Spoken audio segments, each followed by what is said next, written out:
This is a fallen birch. It's a branch that's come down from, I don't know where, some other birch which is dead, and it's infected with an oyster mushroom. We're going to take them. Let's get the tree down.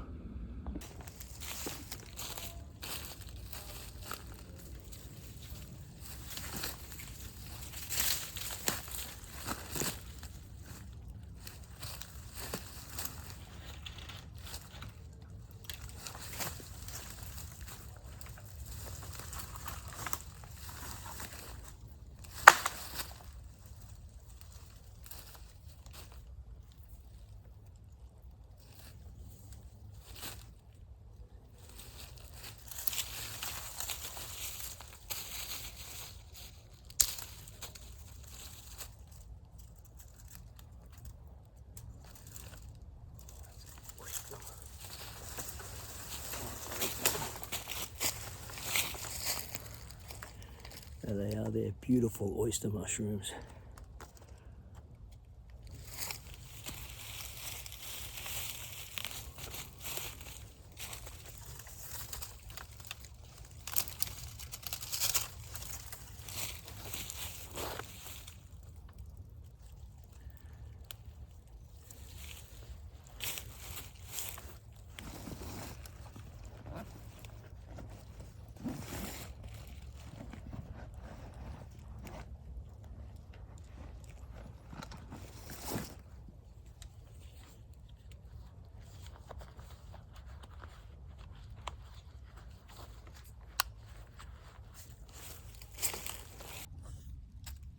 Beautiful oyster mushrooms.